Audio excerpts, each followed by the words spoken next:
What is up, everybody? This is the Fresh Takes Gaming Podcast, episode number 7. I've actually stuck with something 7 times now. It's pretty great. I am Bubdrum, one of your hosts, joined by my fellow co-host, CMB2G. How you doing tonight, man? Welcome again. What's going on? For your second. You enjoyed it so much the first time, you came back a second time. A second time, but hopefully this will be a little bit better performance by me. So yeah, usually it takes me 2 times to get it right. Hey, that's better than some folks, man. I'm still trying to get this right, and I'm on number 7. Well, ask any of my girlfriends; they'll tell you, "Hey, I want 2 times to get there." So that's what's up, man. That's what's up. Well, thank you for filling in tonight and coming back on and hanging out and talking all the all the fun stuff.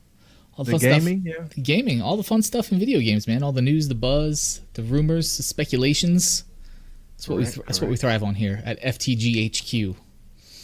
Again, this is Fresh Takes Gaming Podcast. We are here every Friday night, 9 p.m. Eastern Time on Mixer, and then on the following Monday, you can get us on audio podcast services pretty much everywhere. That's Apple, Google, Spotify, you name it, Stitcher, Pocket Cast, Anchor.fm, we're everywhere.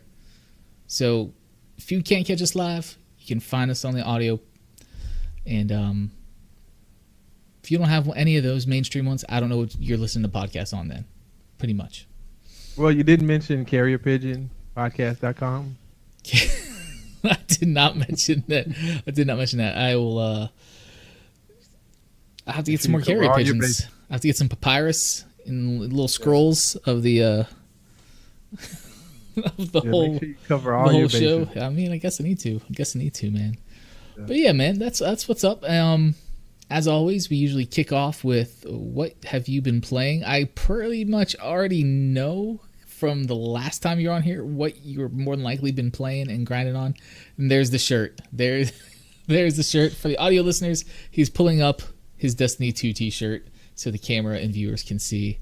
Yes. Destiny 2. I think the last time I left the wonderful Fresh Takes Gaming community, I was on a hunt for a very, very pinnacle weapon in the Destiny 2 arena, the competitive arena, to say the least.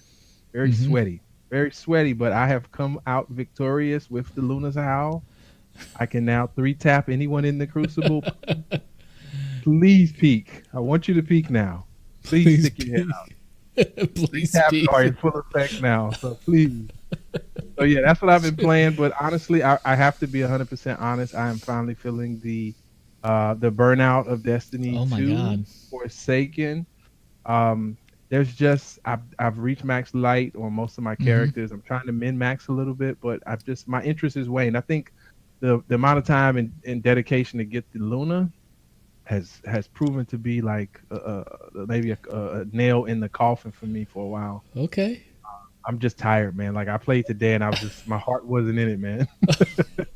I understand. I understand that. I do. I really do. Yeah. I really do. I mean, because you've been grinding, man. You've been grinding on that for forever, man.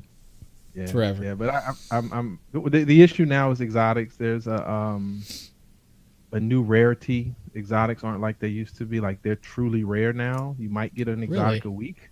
Yeah, you might get one a week, maybe, if you're lucky, and it might be a duplicate.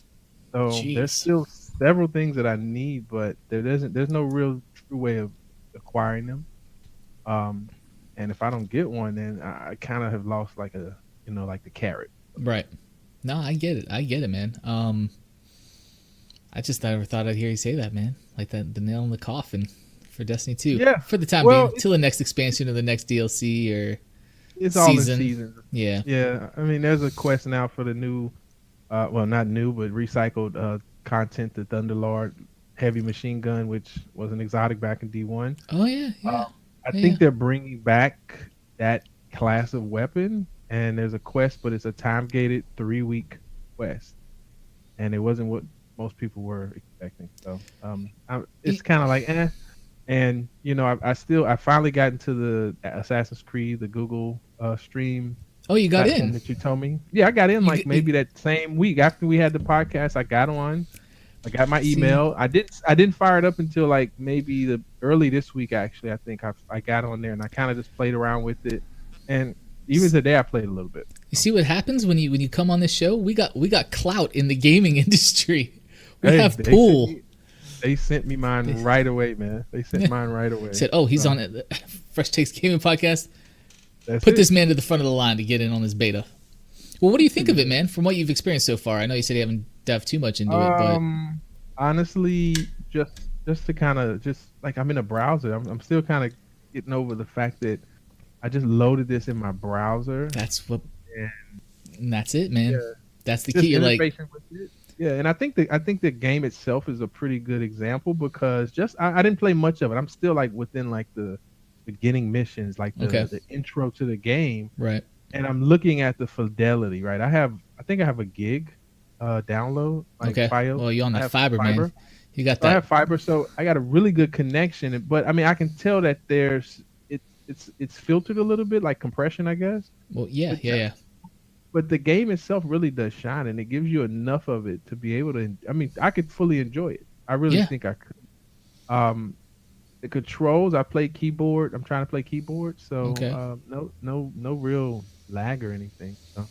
Yeah, and I've been playing with controller, and if I ever have any sort of input latency, it's barely noticeable. Yeah. But yeah, they got to be doing some sort of compression on there, man. But again, that's the whole thing. It's playable. It's completely playable experience. Well, beyond that, I think it's even just Ubisoft's. I mean, the tech that's in the game, like the facial animations and some of the way they did textures. I'm like, okay, they did a real good job there. Yep. Where I mean, even when it's downgraded in such a way that it's compressed, or you're streaming it technically, I mean, it still shines. Like in a sense that it looks good.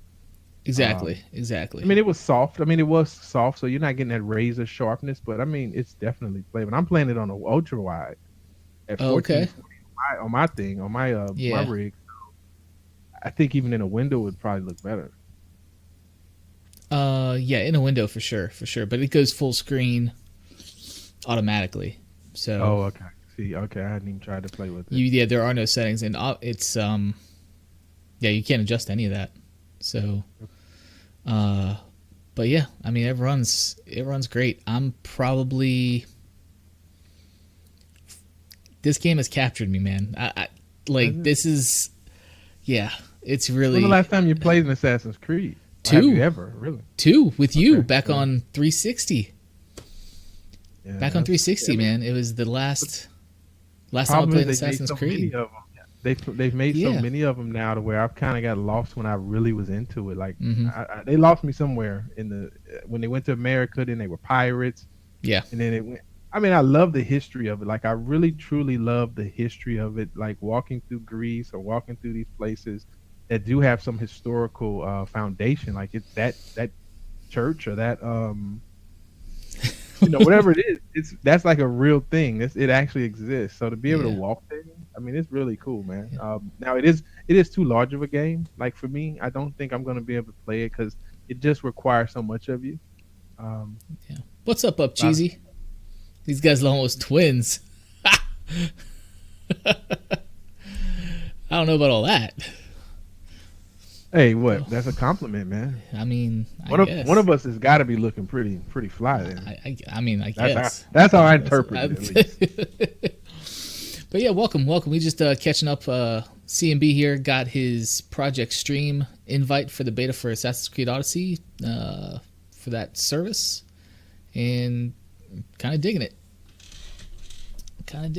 So, but yeah, man, this game has really captured me. Like I said, I haven't played an Assassin's Creed since 2.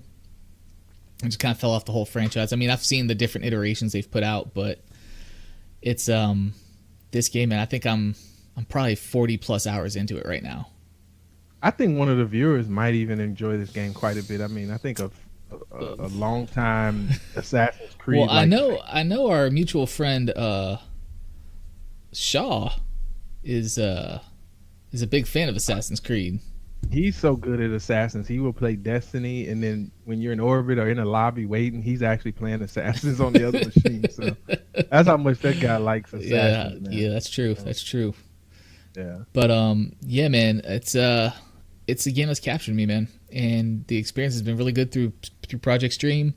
I know time and time again, it's the best to have over 100 hours in already. Shawshank 37, welcome to the podcast, man.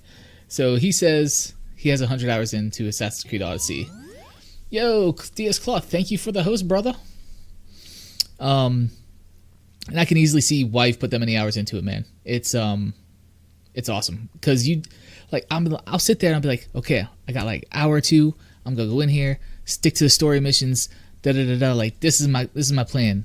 But then I just go off the rails, like either exploring somewhere or I get a side quest that's tied to the main story. But then like they do the whole like exhibit meme on me. They're like, yo dog, I heard you like side quests. So put side quests in your side quests so you can side quest while you side quest. It's that sort of thing that goes on with these side quests, man. They're just like perpetual. It just keeps going and like 2 hours goes by. I'm like, I did nothing for the story. What did I do? Yeah, Shawshank says haven't even touched the story that much, though 46 rank. I think I just hit 24 or 25 today. But that's the other thing. There might be some spoilers, so if you don't want to know anything about Assassin's Creed Odyssey, turn the volume down, mute this, skip ahead for about 2 minutes from this point on. But there's so many side things you can do. They have mercenaries, because you get bounties put on you in this game. Mm-hmm. If you cause too much of a ruckus, bounty hunters will start coming after you. So, or they're called mercenaries, bounty hunters, but whatever. And I just get so caught up. I'm like, oh, I'm going through town. Oh, there's some bounty hunters. Let me go see what level he is or she is and start fighting them. And then you can go try to track down these cultists to do these other thing. And it's nuts, man. Loving it though. Thoroughly loving it. And some new DLC dropped this week for it. I haven't even touched that. I saw something about yeah. And it's yep. Is it free? Is it free DLC? It can't. I think it's part of Project Stream. It's available to me, so I'm assuming it's free. What the monetary model is for it. I mean, I'm sure they have some kind of in-game microtransactions or something like that. But they have cosmetics and stuff like that you can purchase. Okay. Yeah. Different things for like your ship when you get your ship and stuff like that, and how your crew looks or how you personally look. You can buy buffs for like a 50% increase for the gold for your currency for the whole time of the game. So you can buy the currency that'll get you that boost. Okay. But yeah, man, loving it. I'm glad you got accepted. You have till January 18th. Destiny, your main girl's kind of getting a little. Yeah, she's going on a little family vacation, I think. A little family vacation. So I mean, Odyssey's a good one. I'm telling you, man, it will suck you in. Yeah. Anyway, back to your shirt that you put up there. Say Destiny 2? Yeah. Destiny 2 shirt? Yeah, okay, sure. I got Destiny 2 on PC today. Get out of here. I kid you not. Destiny 2 on PC today. The base game. Yeah. You're probably asking, why the heck did you do that? And I'll tell you why. And Claw, if you're listening, I know you're probably upset with hearing that from me. But when I tell you why, I think you can understand. It was free. I can't wait. It was 100% free. That's right. Destiny 2 Vanilla is free on PC right now till November 8th, 18th, one of those dates, because BlizzCon's happening right now. And if you have a Battle.net account, there's this little, as soon as you log in, there's a little gift box up in the right corner. You just click that. It's like, hey, you want some Destiny 2? Here you go. Download it, install it, enjoy it. It's not a trial. It's the full game for you to enjoy. Well, full base game for you to enjoy. Said, gotta do it. I at least gotta see what it looks like on my GPU. Running on GPU. So. I mean, it's a total different game, man. That's what I've heard. In a lot of different ways, it's a different game, and I really wish that I could have made the transition to PC, but playing it on PC, I mean, it's different. It's really different. Yeah. So I'm curious to see how you will. Because you know what the game's all about. You've played it for a long time. So and I'm really... It'd be interesting to get your take on it and, Yeah. Yeah, I'm just curious to see if how I'm gonna fare with keyboard and mouse, or if I'm gonna end up defaulting back to the controller, because that's what I know Destiny on is a controller. Yeah. So Well, I don't know. part of it is you want to, for me at least, be as good as you are, or good as you were at least in like the Crucible or playing Hmm. PvP. You want to be able to pull off things that you know you can do. But on the keyboard, I found myself so limited that after a few games of getting stomped or losing an engagement, I would have to pick up the controller. But for PvE, it was fun to learn it. It was actually fun to kind Yeah. of figure out the keys, and it's a skill set, to be honest, because I didn't really play Doom. I played Doom Hmm. keyboard and mouse, but even halfway through that, I went to controller. Yeah. I just wanted to. It's your It was home, such a man. It's what we started on. We were yeah, and it's a console fast guys, paced game. so Yeah, it's a fast paced game, and you want to switch, you want to use all the weapons, but yeah. I found myself on keyboard limited. So um, I had got pretty good. I had got really good with keyboard and mouse. Okay. So yeah, I'm curious to see how that goes for you. Okay. Well, that's what's up.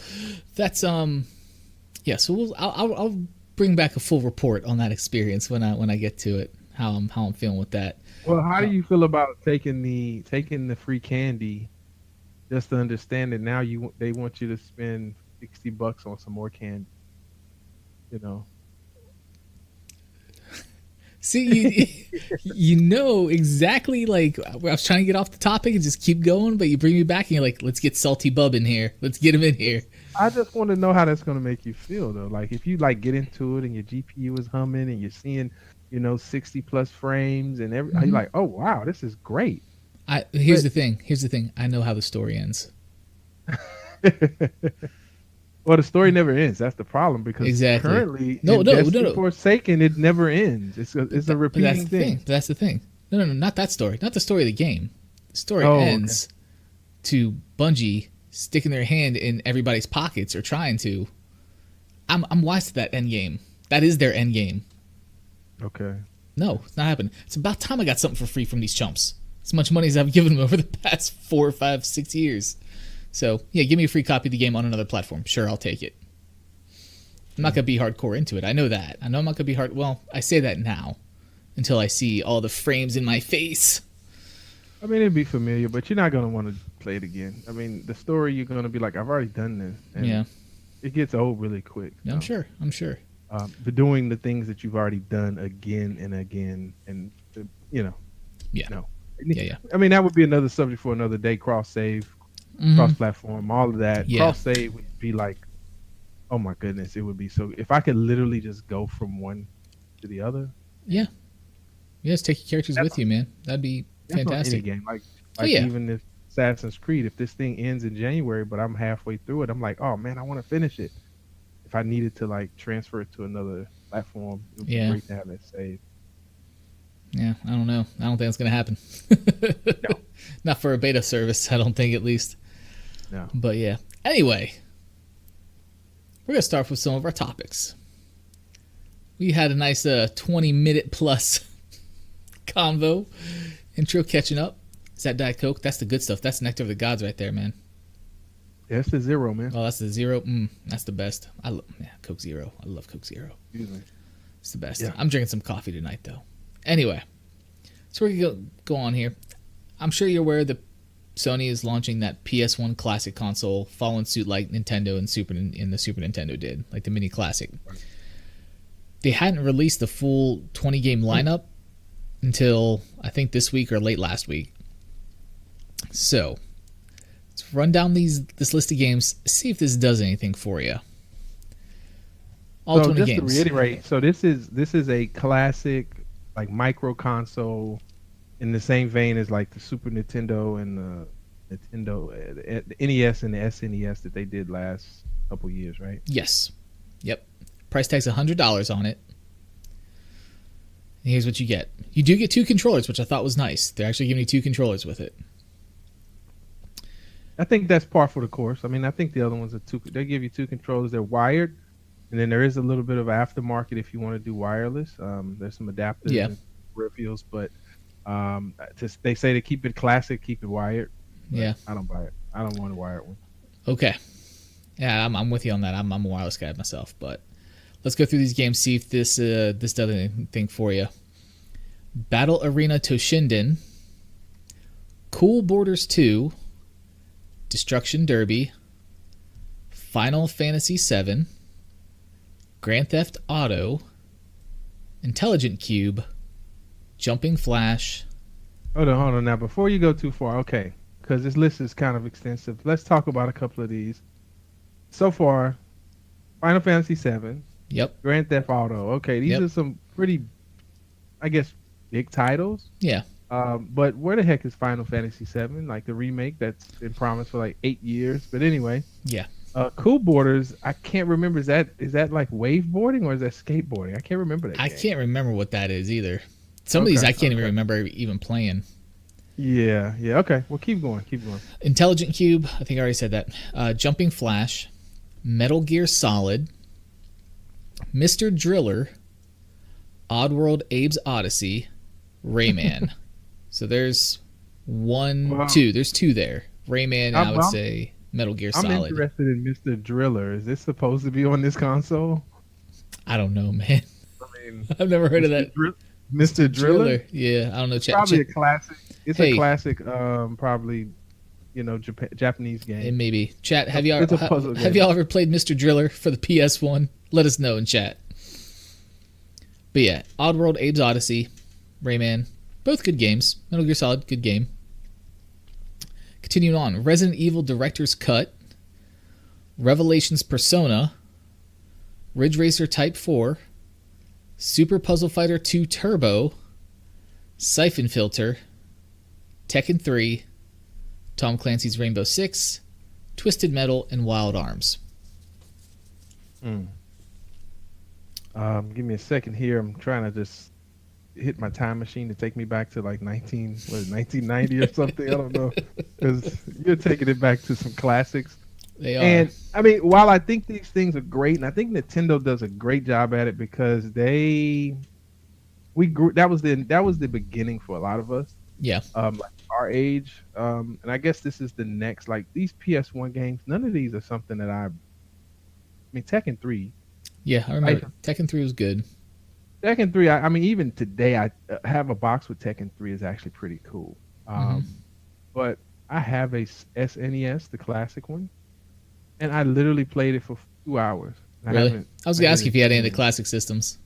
I do, and I played it, like I said, I've played to Mario and this and that I literally played it for 2 hours, and it's just sitting in a room or in a box somewhere. I guess PS1 classic, like maybe. I don't see anything on here that's going to make me really want to like sit down and play. Like Final Fantasy VII is the only JRPG I've ever played and completed, like from start to finish. So it does hold a special place for me. I've never played another JRPG other than Final Fantasy VII. Yeah, but the graphics, I don't know. Hey, Guy Incognito, thank you for letting us know about that. So Mr. Driller played like a puzzler in like Dig Dug. So that's what's up. Appreciate that clarification, because I was just unfamiliar with that one. And Shawshank says, didn't have a PS1, it was all about Xbox till I divorced them. You should too, Bub Drum. Here's the problem, Shawshank. Xbox. Games look better on Xbox on 4K. It's proven. Red Dead Redemption 2. Look it up. Everywhere. Looks better on Xbox. All the media outlets say that. So, why would I want a subpar resolution game console there? Except for exclusive games. Other than that, right now, in this generation. The next generation is not far away, so I'm not going to throw my money down on another current-gen console. Because Xbox is going to win the next generation. You're going to flip-flop to Xbox. I'm telling you right now, Shawshank. Look into my eyes. Xbox has you next gen. Let's just all enjoy the consoles that we can afford there you or go. choose to play on. There you go. But we do have to take some time out and think about Sony. The PlayStation. This PlayStation was at the time the revolution. This was CD driven, CD-ROMs or whatever, CD discs. We went from cartridges to having this ultimate gaming machine. We had memory cards. It was a pretty good piece of tech. Oh, I loved my PS1, man, when I had it. There were so many games I played on that, or rented. Well, I I rented a think lot of games. my issue now is that some of the games that they're giving us, I mean, I guess they're trying to like have a wide range of them, Mm-hmm. but some of these names just are like, I don't want Yeah, that. Super Puzzle Fighter 2 Turbo. No, I mean, Well, I am that's interested in playing Mr. Driller. I do want to play Mr. there you Driller. go. I do like Dig Dug. Dig Dug's good. I remember classic Dig Dug. But the thing is, you're not going to please everybody with these consoles, right? So you have to kind of give in a wider breadth of what embodies the PS1 for the most part, because there's an audience. Games have an audience for every type of game. So yeah, you have your RPG, you have your action top down, sort of like Grand Theft Auto. You have your puzzle games, things like that. So you have to cater to everybody, and there's not going to be a one silver bullet with like the ultimate lineup on a classic console. Yeah, well, for me, I'm thinking, is it worth $100 to play Tekken 3? No. To me, I'm cheap though. Whatever. Yeah, what I would really want to do is take this console, kind of get inside the guts, and reload my own ROMs on it, and keep it in that nice, here's what you do. Form factor. Be great. We go ahead, we get with our contacts over at Google Project Stream. You say, hey, you've already cut a deal with Ubisoft on current gen stuff. Let's go ahead and get Sony's PS1 emulation through a Chrome tab. We'll get Tekken 3 in your browser. Done.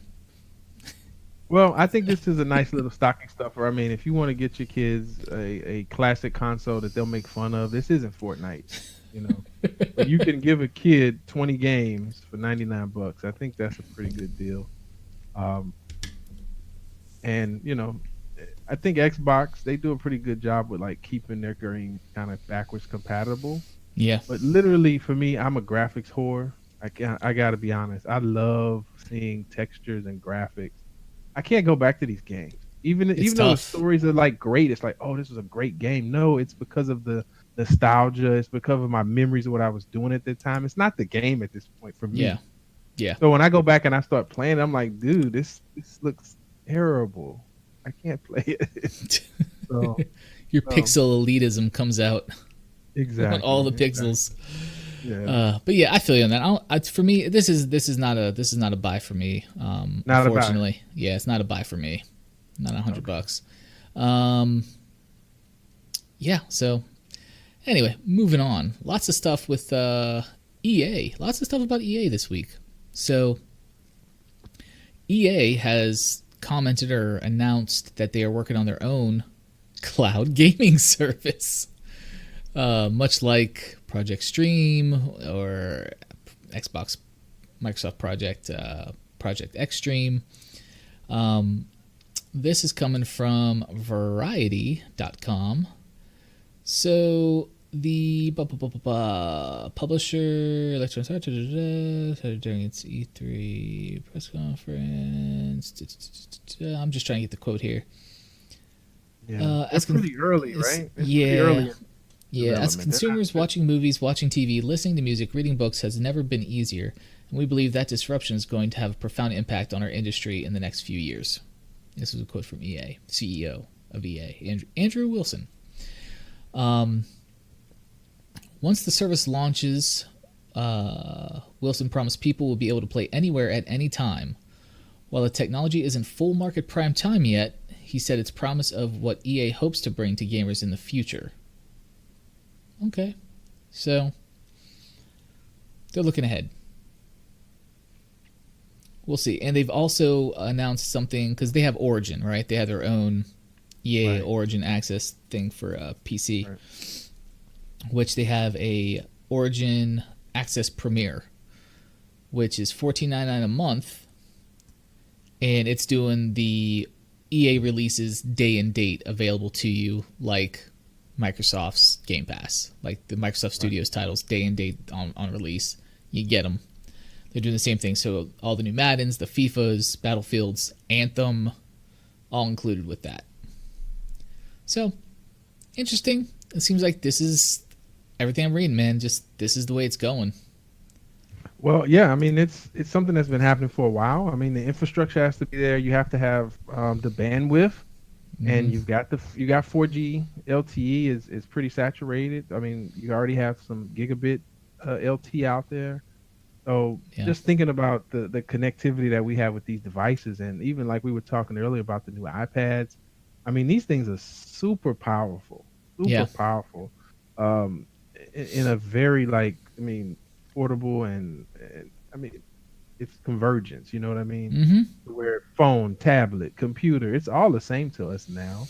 We just It need to really connect to is. it the same way. So having that platform controlled on the cloud, I mean, Microsoft has been toting the cloud for forever.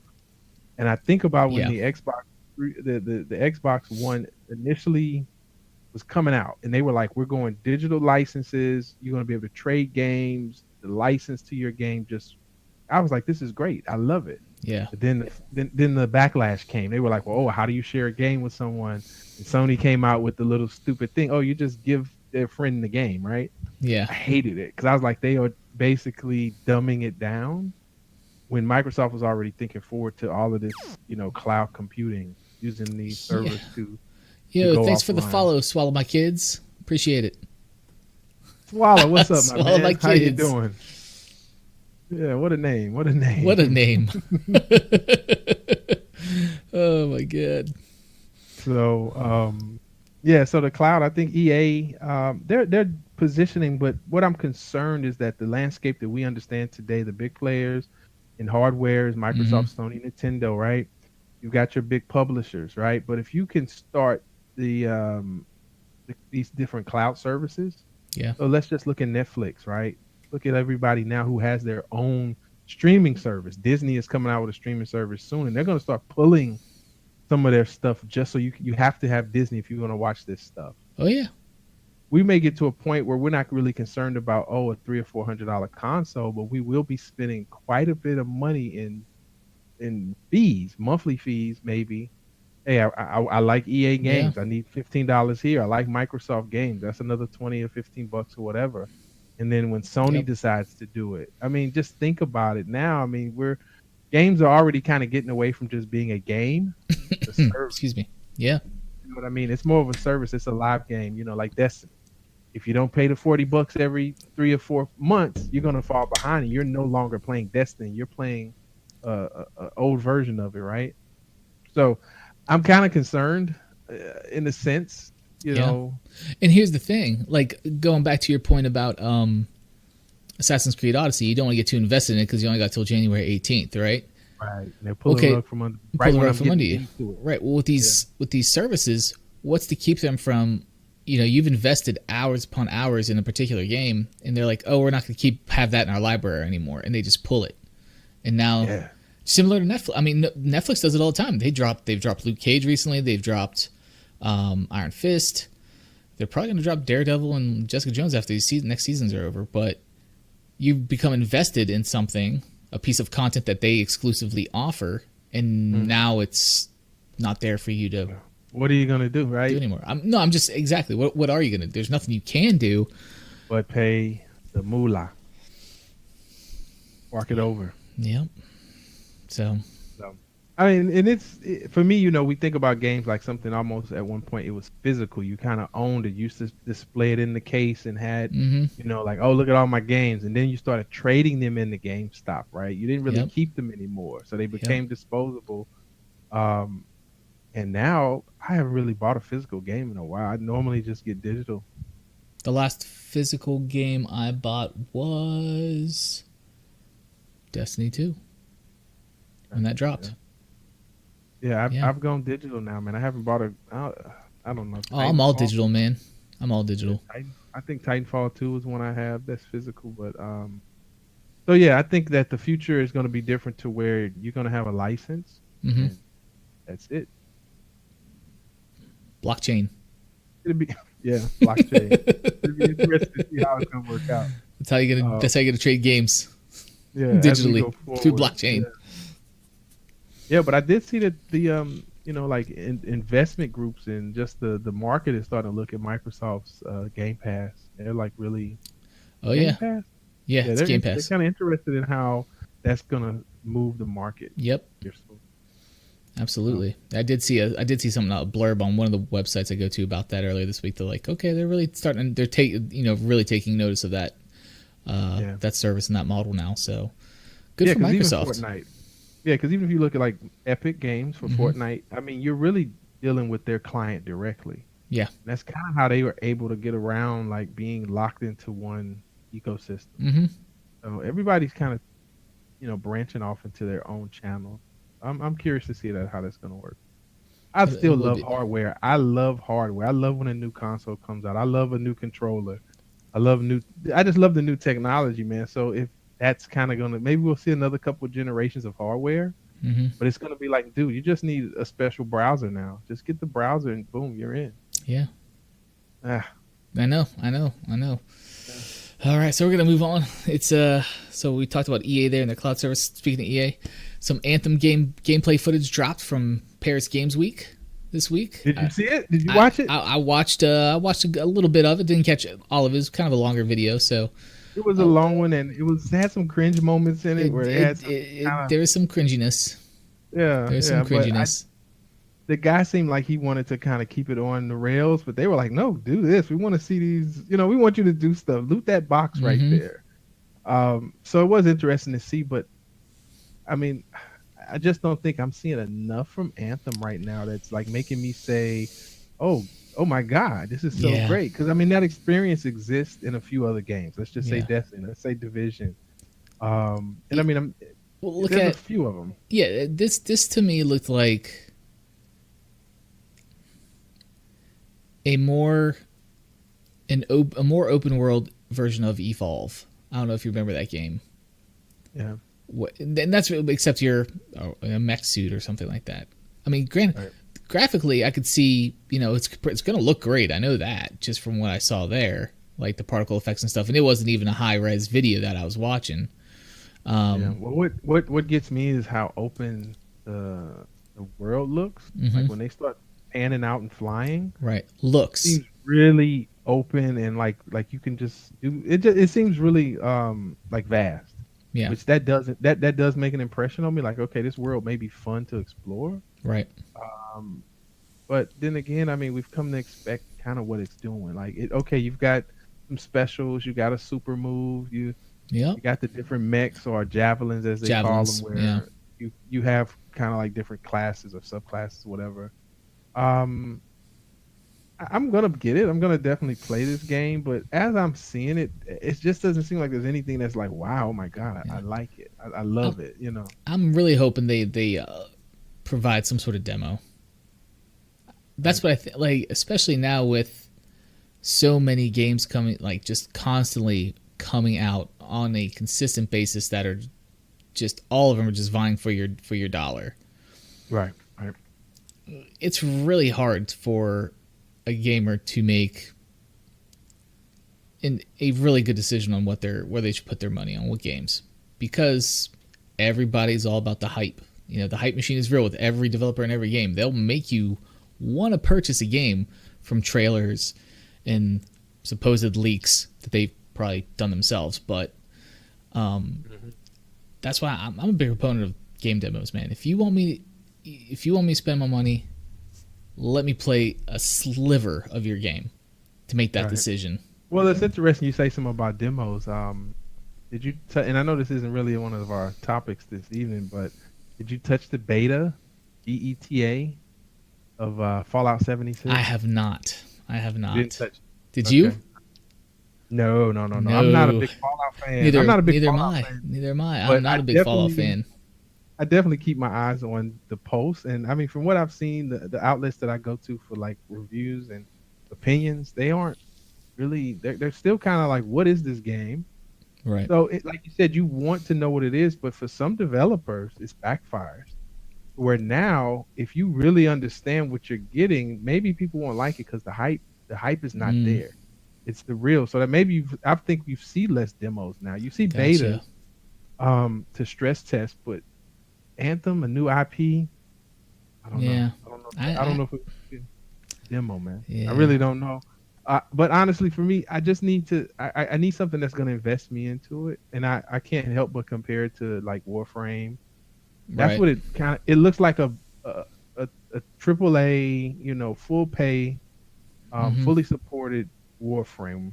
Warframe, digital is it Digital Extremes? Yeah, Digital Extremes. Yep. They've done a great job. It's a small team, and they've done amazing job with that game. So just think what they Yeah. could do if they were EA Yeah. with the game, right? So that's what I think when I see Anthem, and I need the hook. I don't really see the hook yet. So Yeah. hopefully that's coming. That's coming, and there's a good friend of mine who loves it and sends me all the links to every piece of information. So, but I did watch the demo. They fixed the numbers because I think the first kind of like sneak peek, like the numbers, the damage numbers when Yeah. they hit, they were like just really distracting. Like they were almost Oh like yeah. Bullet Storm. Do you remember the game Yeah. Bullet Oh yeah. Storm? Oh yeah. I remember that game. Fun game, Fun right? game. But I don't think that's the tone that they want for Anthem, right? It's I supposed agree. to be a little bit more serious, I guess. So I Yeah. think they toned that down. I did notice that. It was interesting to see some of the supers and moves that they were able to do, and some of the systems, the cooldowns and stuff. So it sounds very familiar to me playing Destiny, Yeah. but I just I don't know. Yeah. I don't know. I mean, yeah. Well, time will tell. It's still Time will early tell. for this game, so Yeah. we will So see. yeah, if you haven't seen the footage, it was Paris Games Week or something. Yep. Go check it out if you are interested in Yeah. Anthem in any way. It's some decent like live gameplay footage, so you can see what the game is about. For sure. Keeping with the EA theme, Respawn Entertainment. I think it's Respawn Entertainment. Respawn. Yeah, these are. I know you love some Respawn. Man. I love me some Respawn games. Anyway, so the EA has come out stating Respawn Entertainment, one of their studios, is going to be having 2 titles slated for holiday of 2019. One of which is confirmed to be the next Star Wars game, which is called Star Wars Jedi Fallen Order. From what I read about this game, this is supposed to take place between Episode 3 and A New Hope, somewhere in there, as far as the timeline's concerned. But yeah, I don't know. Hopefully they've learned their lessons with Battlefront 2, and they don't microtransaction the crap out of it. So the game, I think the description is an action adventure game, right? Yes. Action adventure, and I think it's like one of the younglings or Padawans that didn't get murked when he turned when Luke, well not Luke, I'm sorry, Anakin Vader. Vader. When Anakin Vader was turning into Vader and he was going through what was it, Order 88 or I can't remember it. Dude, yeah, whatever. Star Sorry, Wars any is Star Wars nerds. We don't know the order, but we understood what happened. They basically ordered to kill the Jedi and kill everybody, basically. But this story is about a Padawan, a student that survived this and survived the uprising of the Empire at that point, Darth Vader, and all of that stuff. So what I think when I hear the story of it, I'm thinking of the Force games. Star Killer and that character. So those games were really fun. I think those were placed for me. I think they were on PlayStation 3.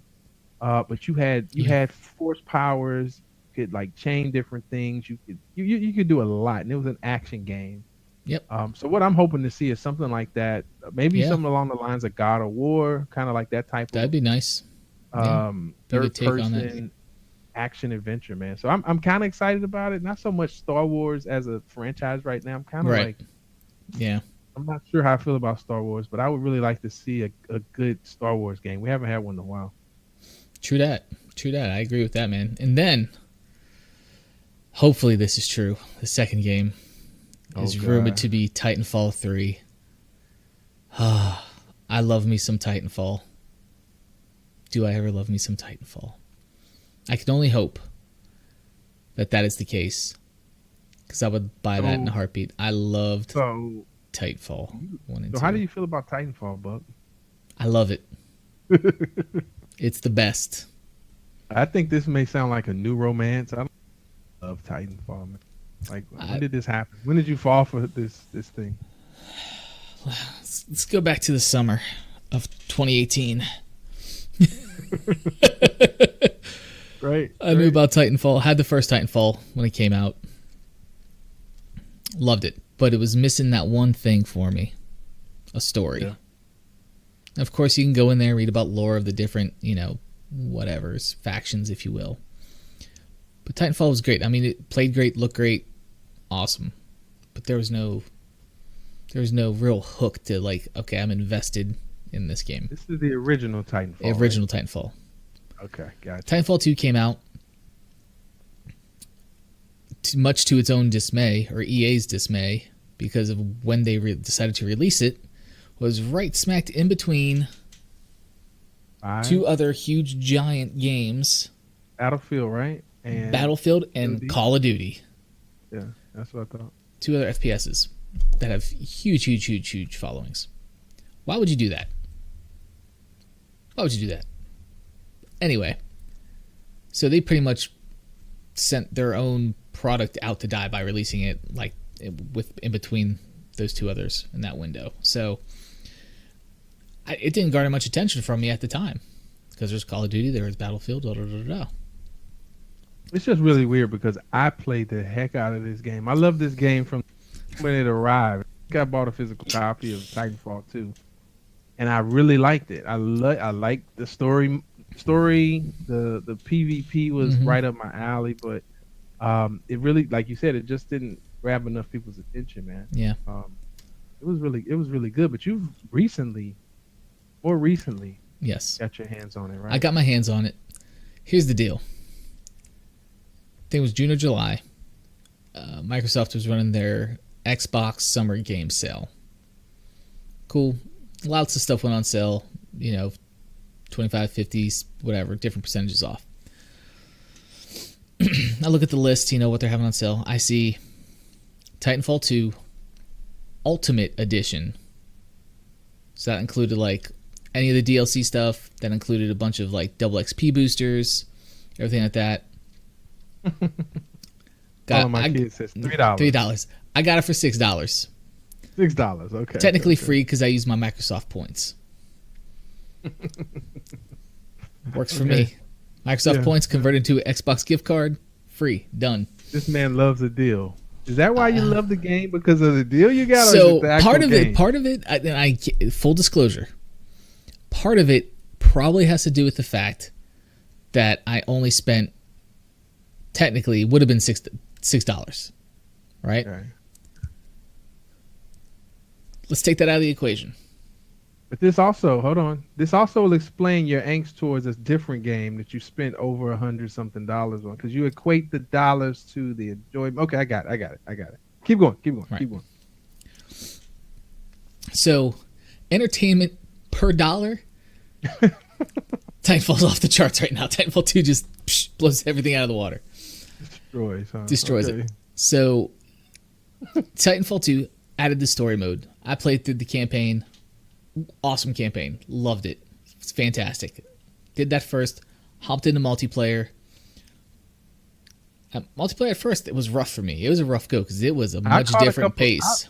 I lurked in a few of your streams, man. I lurked in a few of the streams, and I was like, this guy really gonna have to get his aim together. Yeah, I had to.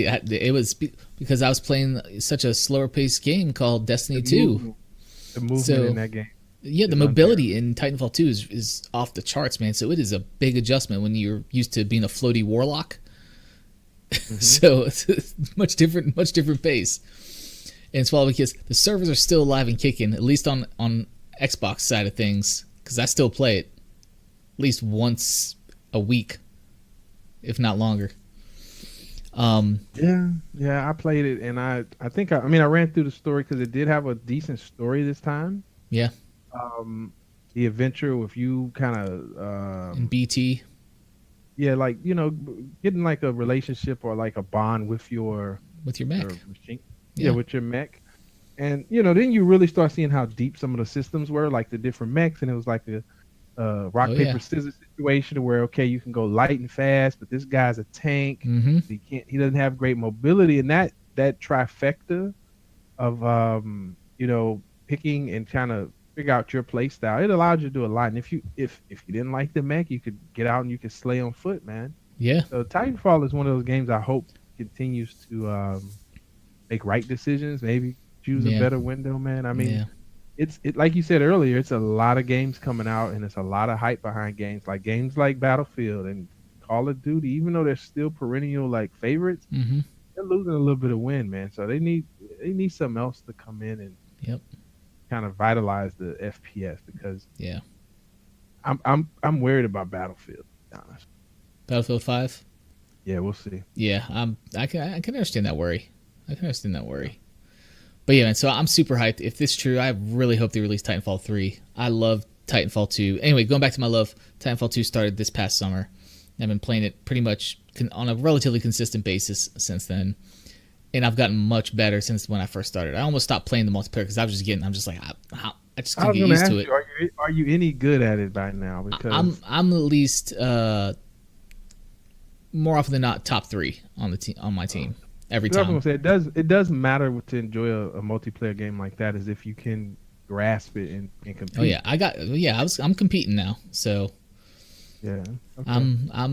I'm up there. I'm not trying to toot my own horn. I'm pretty good at it now. So hold on. Are you actually killing other enemies, like other people, or are you just killing like the grunts? Tell me now. I kill everything. Everything on the other team gets killed.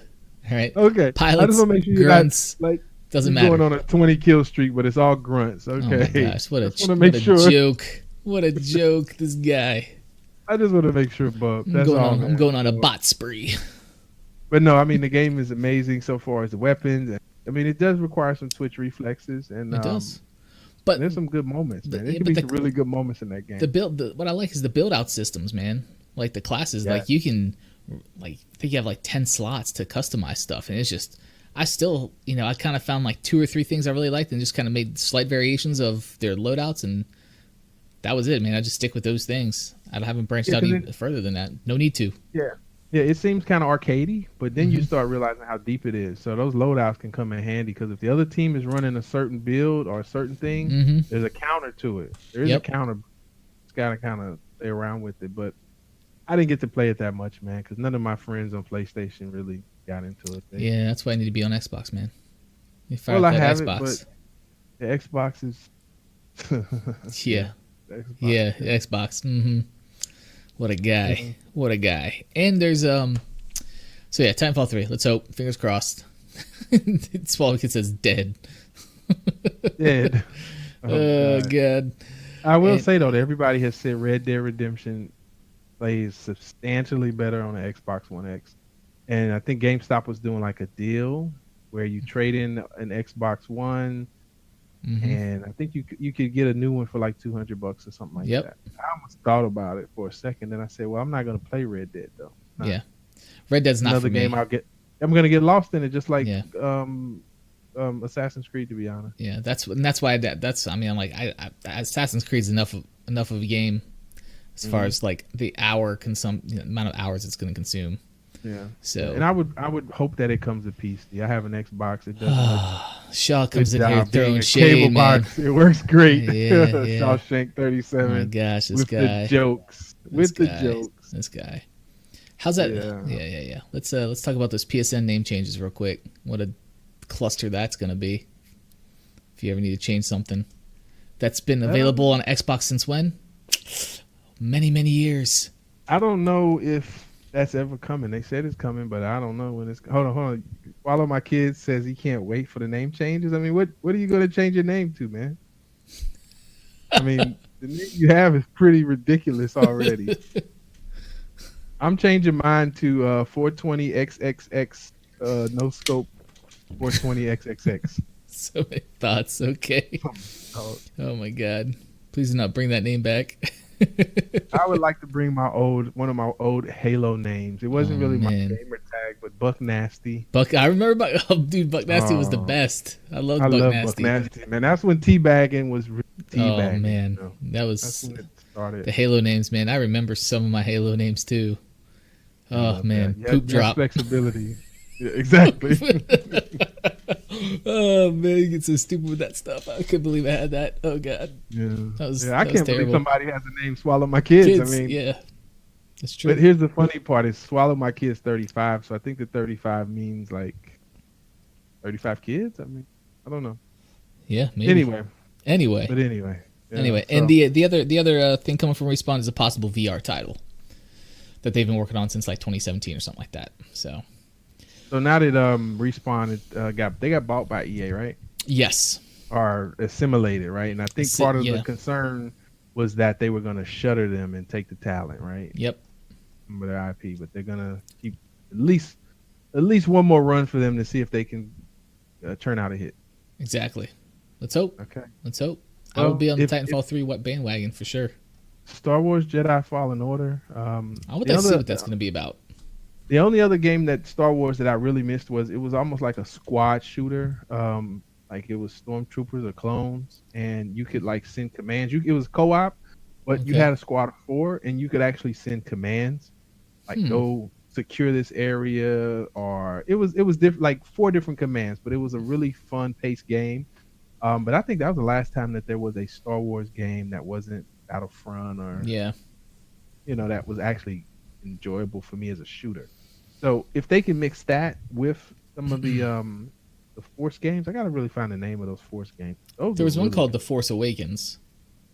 Was it The Force Awakens? Maybe so. I know there was 2 of them, and I mean you got to actually like fight Vader, and there was one moment that was so epic where you had to like use your force push to stop a Star Destroyer. Mm-hmm. Did that in the game, so it was. I mean, you could do some really cool stuff with the Star Wars IP. I don't know why they keep screwing it up, so hopefully they'll get it right. Hopefully, so let's hope. Hopefully, Respawn will live to fight another day, man. That's right. So speaking of VR, left off with, looks like Sony is licensing their PlayStation VR design to Lenovo for their Mirage Solo VR headset, which is a standalone VR experience that doesn't require like cables to hook up or a mobile phone or anything from the blurb I read. So are you into VR at all? Like, are you? Yeah, I love it, man. I have those cameras. I got the Oculus. I've got wires all over this place. That's the problem, man. That's the problem with the wires. Yeah, and I mean using it though, like if you actually have like the patience to set it up and actually sit to it. I mean, it's really. I mean, it can be really fun. There's some really cool experiences, like stuff that when I was growing up, I was like, "Oh wow, one day that's going to be the future." Mm-hmm. And literally, you put your hand in front of you like this, and you're in the game. So it's cool, but the tech is. I don't know. They still got to get a little bit more immersive. And like you said, now this is interesting because PlayStation has a bunch of wires. Like you got a breakout box, you got this connection, you got that connection. So I don't know why Lenovo would be going with their design, or maybe they're just partnering with them to help with I think it's more so they're designed for the visor thing, and then they're integrating their own tech as far as making it a standalone, no cords, no tether sort of thing. I mean, I think it's cool. They've definitely got to get. They got to get through all those wires. There's too much setup. You got to have camera sensors that. Oh my God. Space. So I mean, there's a lot to it, and tech nerds like me with some disposable income would go out and get it. But your average person is going to look for that experience. They really go buy an iPad for $800. Yeah. And do almost anything you want on it. Yeah. Yeah, that's true. It's very true.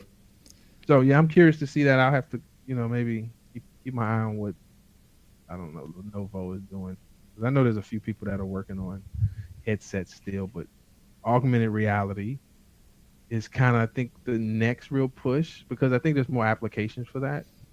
So yeah, I agree with gaming. Yeah, VR gaming I think is cool, but I don't think it's gonna take off. I mean, Sony did sell quite a few units though. I mean, now that I think about it, they did sell some units, but not really my wheelhouse. Not your wheelhouse? Okay. Yeah. Okay, I haven't really dabbled with VR at all. I don't know. I've never even tried it, man. Yeah, I think I'm gonna use. I want to watch a movie with it, because I've done like a couple games. I've done some like not demos, but things like you're operating in a 3D space. Like there'll be a museum. Okay. And you can move around it and you can actually interact with stuff. And then there's one where it's like a 3D paint, like you can construct kind of a world. Okay. that thing blows your mind when you put that headset on and you're looking around. I mean, you literally kind of become really immersed in it. But again, it feels just like tech demo. Right. Like, okay, I want to fire up a game and play. You're not gonna, all right, let me get my cameras out and let me go set this up. Let me put my headset on, the wires, it's That's a whole we'll see if that's a whole thing, man. I mean, I even have the Samsung, just the view where Yeah. you just put your phone in it. Yeah, yeah. That's fine. I think that's more likely. So, so yeah. Okay. That's what's up. That's what's up. And the last topic we have here is about the Nintendo Direct announcement from this week. It was mainly Smash related, Smash Brothers.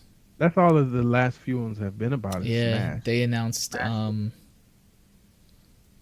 the last two characters, which are Ken from Street Fighter, and oh my gosh, I should have made a note. Here's the second one. Incineroar. That's some character. Incineroar. Incineroar is a Pokemon, probably. I think. Dude, I don't know. There's like 74, 75 playable characters in this game. I'm like, are you really? I'm like, it's called Ultimate. 35 is asking Metroid. No, I don't think they said anything about Metroid. No, they didn't say anything about Metroid. They really just focused on Smash. That was it. Like this new Spirits mode that you can play in, which gives you spirits to unlock other things, but they only unlock these things these characters and stuff you want to play only in spirit mode. So I'm like, well, what's the point? Like, I don't know, man. Like, I watched it for a little bit. It lost me when they started going into the spirit mode. I'm like, they are just over explaining this whole thing. Like, if this is this complicated, why'd you even put it in the damn game? Like, I don't even know, man. Like, this is a Smash Brothers brawl, like beat 'em up platform. What is this? I mean, Smash Brothers has a huge competitive scene, right? Oh yeah, totally. Where people are like doing these huge tournaments, and I mean, it's. I think it's to a point where like if you're not already in that, that's very intimidating. It's not like a game I would just give to my 12-year-old, nephew or something. Like, hey, here's a cool game to play. Yeah. I mean, I don't know, because I don't know. So it's really cool that Nintendo puts that much care and interest into one game, though. Because I mean, they've been doing these directs for a while, and every time it's the only thing they're really saying is Smash is coming. Yep. Okay, we get it. When is it going to come? Release it now. Yeah. But they like to take their time, and if I've learned anything in the past 10 years is that Nintendo, they look like they don't know what the hell they're doing, but they know what the hell they're doing. Oh, he wouldn't have been around this long if they hadn't. Think about it. I thought Nintendo would be dead. And there's some people like this guy Swallow is still asking about Metroid. Yeah. Like, there's people who still want to play like some of their IP that, like, wow, like it's crazy. It's like a little bit of a cult following. Yeah, I'm waiting I really don't know.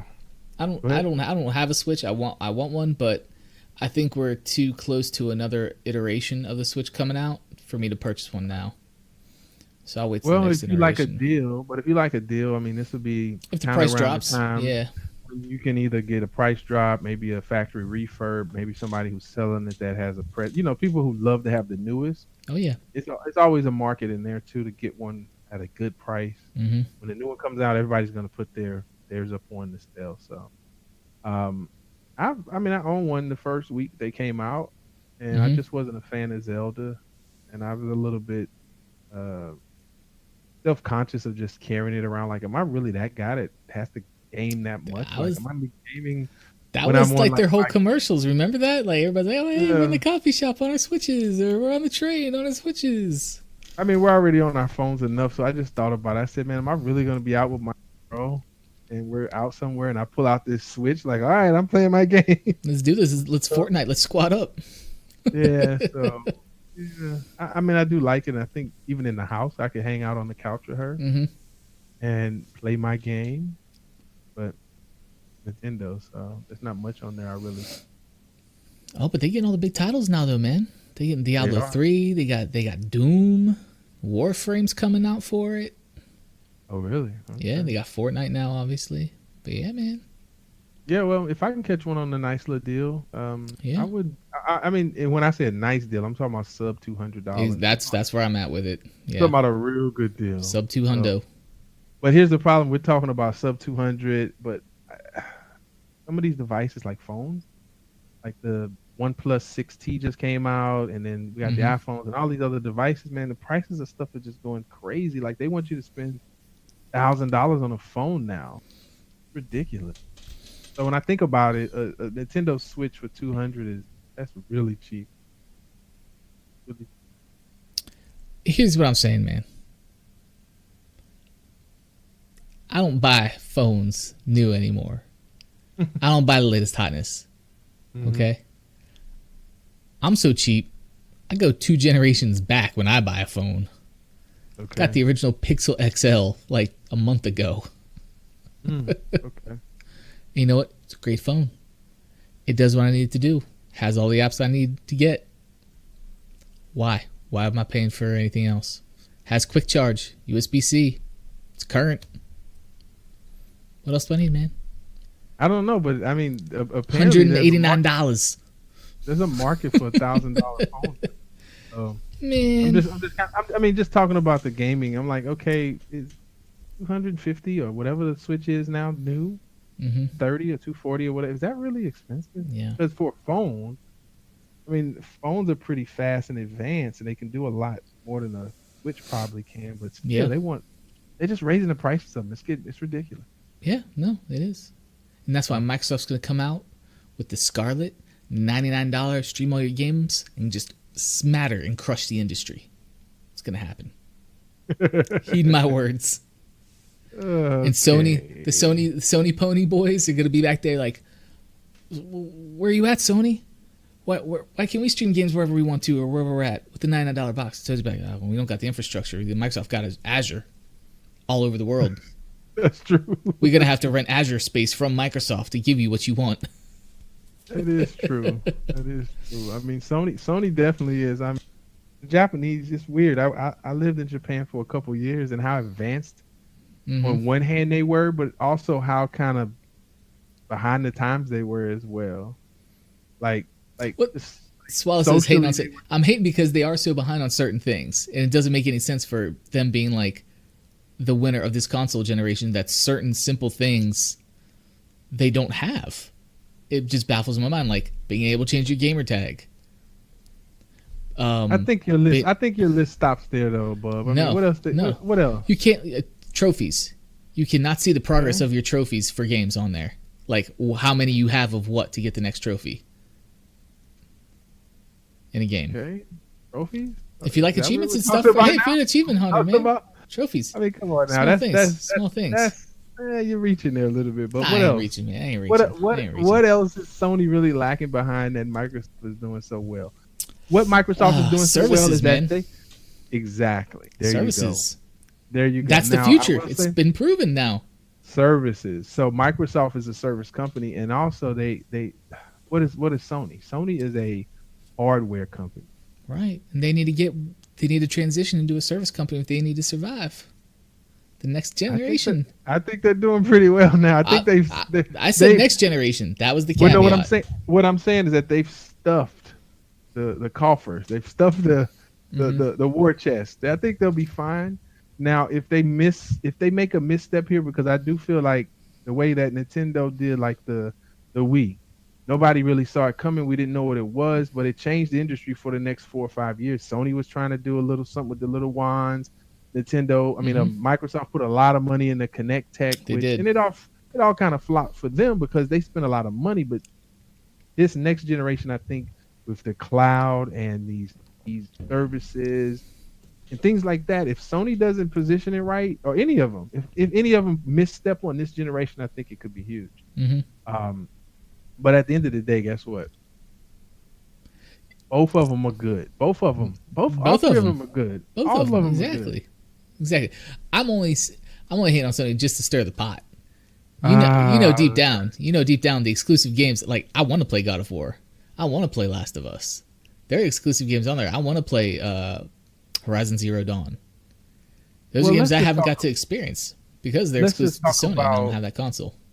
one of the things that I think Microsoft does, it's their area of expertise, but I think they took it too far with so many services on the box. Too much going on the box. Bub.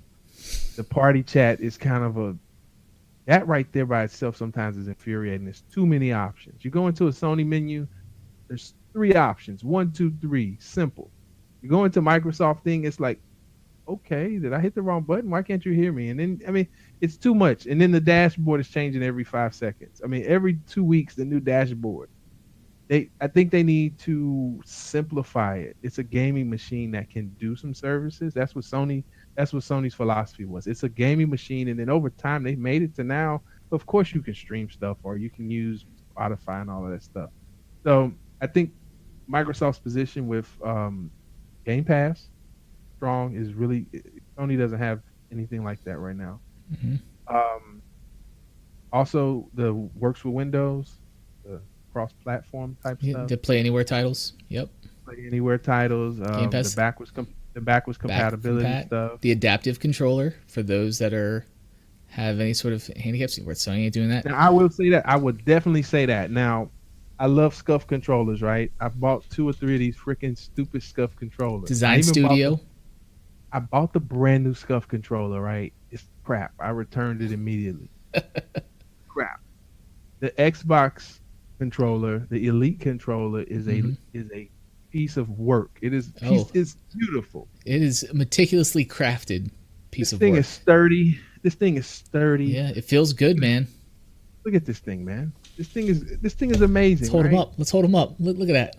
This thing is great. This thing is great, right? Right here. Mine is coming in. This thing is great, right? It's a magnificent piece of craftsmanship. Now Sony, As we hold who up is our a Elite hardware controllers. company, they are a hardware company. There Where it is. is a controller that has some new tech in it? So I will say Microsoft is starting to step on their toes with hardware too. Mm-hmm. So we'll see what happens, buddy. And well, even the Microsoft Design Lab. Hey, go make your own controller that you want customized. Your name can be on it. Colors you want, how you want the thumbsticks. You can do that. Microsoft offers that. Sony don't offer it. It's another service. I wonder how much money Microsoft makes on. I think very little. They can write it off because they're huge. Microsoft is like they're like, we need to do something to differentiate ourselves, but I think it's just marketing. I think for them it's a wash. There's no money being made on that. It is cool to customize a first party controller, whereas Sony on the other hand, we'll let you third party people make some junk because there's some junk third party that's supported by Sony or licensed. And I think it's just like they said, as long as it's not a mod in it or it doesn't break something, sure, you can slap a sticker on it. But a lot of this third-party stuff is crap. Yeah. So anyway, I still like Scuff. I still support Scuff, but it would be nice to see Sony come up with a new controller similar to like the one that Microsoft has. Anyway, sorry. would be nice. That was a tangent. That was a tangent, but this is a good tangent. Right. Open discussion, even though we have various degrees of agreeability with those topics. Everything. Yep. So what else we got? What else we talking man, about? I think that those were all the topics I had. Those were kind of the big things that stuck out to me for now, man. All right. Well, I guess we can take questions from the chat. Maybe you guys out there. Anybody in chat got questions? Anything you want to hear 2 experts talk about, basically.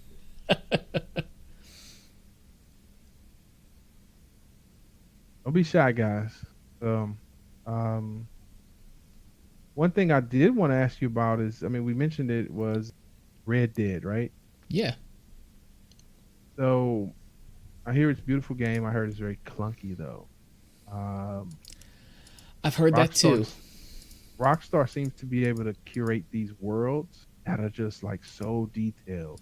Mm-hmm. Why do you think they can't get the actual game part of it working right? Like, the interface, like I'm playing a game, Menus. make this easy for me. Yeah, like the UI and stuff. Why is this so clunky? I don't get that. I think they spend the vast majority of the resources to make an immersive story and an immersive experience and a great looking experience as far as in game, but they've kept menus from like GTA, like the menu structure for like old school GTA, where it's just like where you don't know what you're finding anywhere. Like it's very. I feel like the you shooting said mechanics clunky. are a little.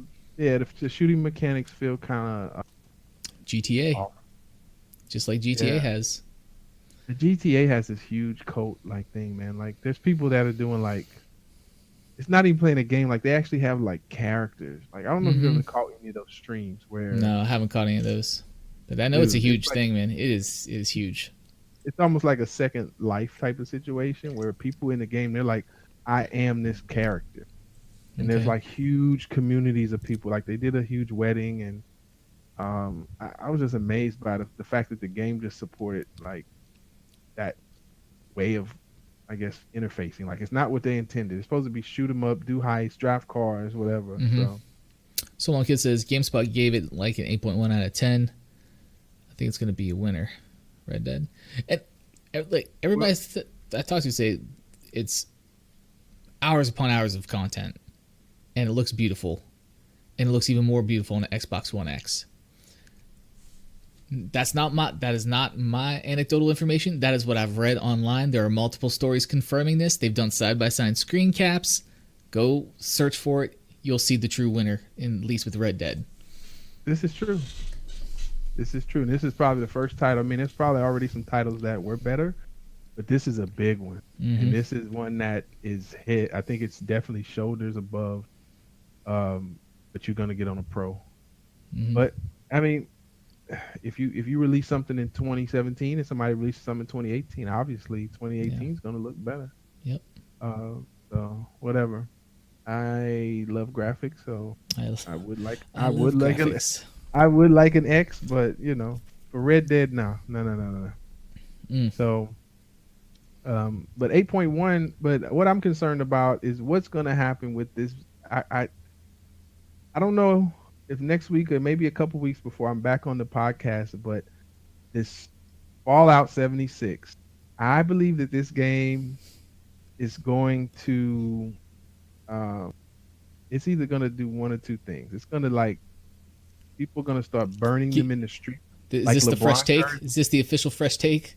I think so. From I think they're CMB? gonna burn. They're gonna be burning this game in the streets like LeBron jerseys in Cleveland when he left. Or this is a potential game of the year candidate. One or the other. Wow. So it's There's no gonna be between this game. it's a very polarizing view there. One or the other. Okay. Yes. Yes. So, Okay. Wow. There's two currently, extremes. I think from what I've heard and seen of it, the experience is gonna be like a not gonna. So, Good. I mean, we're reaching that end of the year. These fall games are coming out. These are games you've been waiting over a year to play. Mm-hmm. Mm-hmm. Finally getting ready to release. So that hype machine that we talked about earlier, here it comes. Yep. Let's see. I think Red Dead is a game that's delivering. Yeah. I think there's even going to be an online component later on with Red Dead that we haven't seen yet that would interest me a little bit more. Battle Royale. To go on and do some multiplayer is more my speed. But with Fallout, come on, man. I've never got it. I bought Fallout 4 and literally played it for like 2 hours, and I'm like, this is not for me, man. I know a guy did the same thing. Yeah, he played it for about 2 hours. I'm like, it's not for me. But speaking of bringing things to PC, I don't know if you saw. I forgot. This could have made some news. Sunset Overdrive from Insomniac Games is coming to PC. It seemed like a really cool title. I guess it just didn't capture people like they wanted to. Yeah. It reminded me of Jet Set Radio with all like the grinding Yep. and the riding on the rails and stuff. Yeah, and even with the way it was stylized, like the way it would like, I think it was like graffiti, like shot stuff. I mean, it looked like a really cool game. So Yeah. I don't know why it didn't. I guess it just didn't grab people. No. And that's interesting because we have our Assassin's Creed, we have our Yes. we have our Maddens, and you know, in between those games, there's some gems like the God of Wars and Halo. Well, I can't even say Halo anymore, but those other games that come out every like 5 years or so. Yeah. So yeah. So, let me ask you this question. You say your Xbox is collecting dust in a corner somewhere or whatever. You don't really use it. Is Crackdown 3 something that's going to bring you back to Xbox? I doubt it. Doubt it. No, okay. Just curious. And I think here's the thing. I think point I'm at the stage where I don't really think it's the game so much. I think it's the experience with the friends. Okay. Because I play Destiny. It's a very social game. Very. But I find that if there's no friends, like my clan is like hanging on by a thread, it makes the game less enjoyable. Like I haven't run a new raid, Destiny. Right. But it's based on that experience of chasing the experience, but also having the interaction with other people. Okay. So like in a 6-man raid, you'll have that one guy that's like, what the hell is this? What's wrong with this person? Like he's either funny as hell or annoying as hell, one or the other, but still is entertaining. So whatever game is going to take me to go back to Xbox is going to be because maybe you have it, and maybe you're into it enough to where it will pull me to want to play it. Mm-hmm. Like for a second, we played PUBG on Xbox. Like I mean, we tried it, right? It was fun. You had some laughs, man, because you got ejected from the game as the driver of the Jeep, and we're still just going.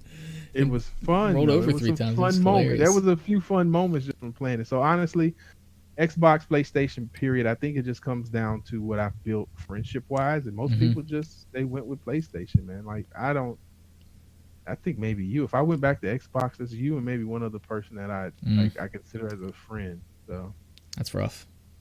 Yeah. That's rough.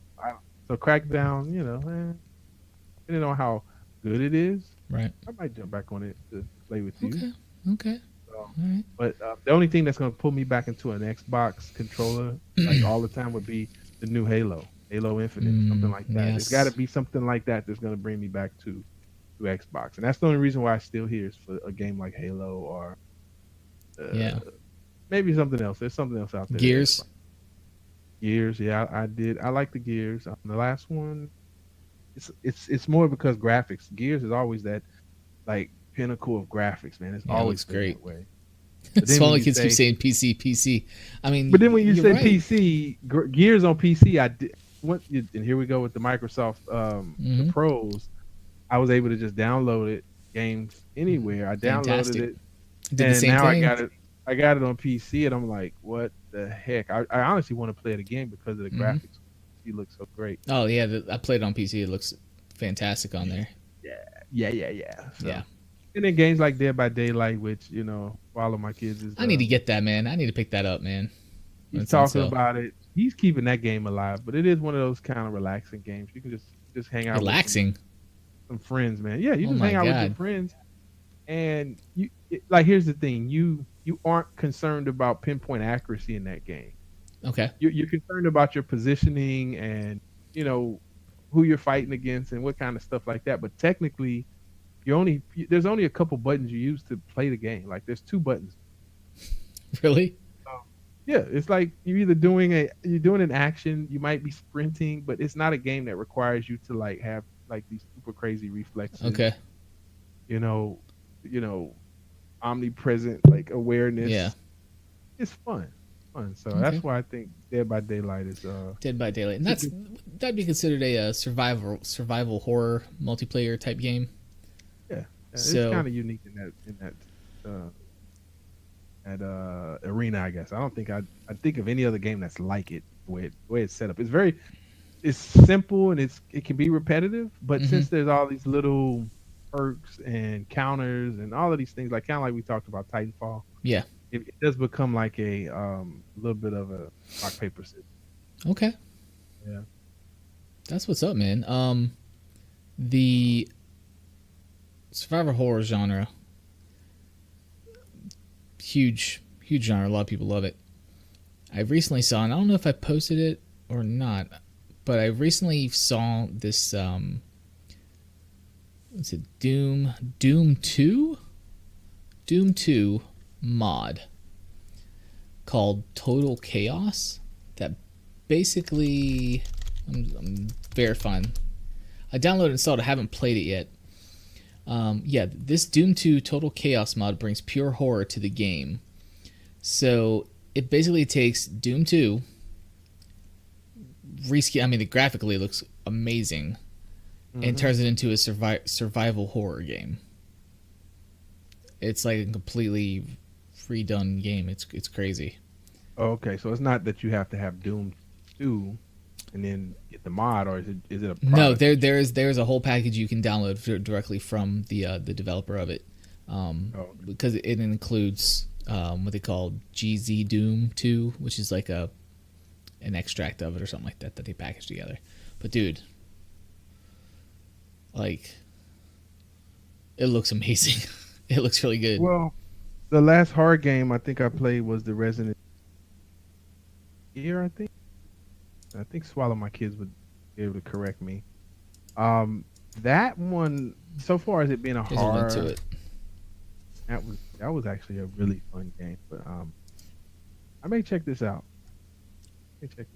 Yeah, it looks really good. I'm gonna probably try it here a little bit tonight. Fire it up, see how it runs. But yeah, that's what's going on. I think we're at 10:30. We're at about the 90 minute mark here. So I think we're gonna wrap it up. Wrap it up, B. I think it's a good time to wrap it up. That's all kids said. Just got called the chance. So hey man, you stick to that Dead by Daylight. All good, man. All good. But yeah, so you've been watching or listening to the Fresh Takes Gaming podcast. Thank you guys for hanging out with us. If you missed any of the stream, you can find us on podcast services on Monday. That's where the audio will be posted. So if you missed any questions, topics of discussion, you can catch it on audio formats on podcast services pretty much everywhere. I am Bubdrum. You can find me everywhere. Microsoft, Xbox, Mixer, Twitter. Something else I'm missing, I'm sure, as at Bubdrum. Find me on there. And this is... Who are you? I am DMB2G. You can find me on Instagram. Sydney 2 with the Luna's Howl. Magnificent. Yes. Oh my God. Please peek. Please peek.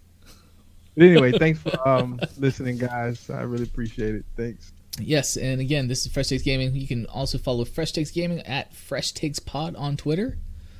You can always email us directly any of your questions you have for the show. We can read them on the show and answer them, which is freshtakesgaming@gmail.com. This guy is a joke. We're in that Destiny 2 stream. Thank you, Swallow. Thank you. But we're going to wrap it up, and we will see you next time. Later.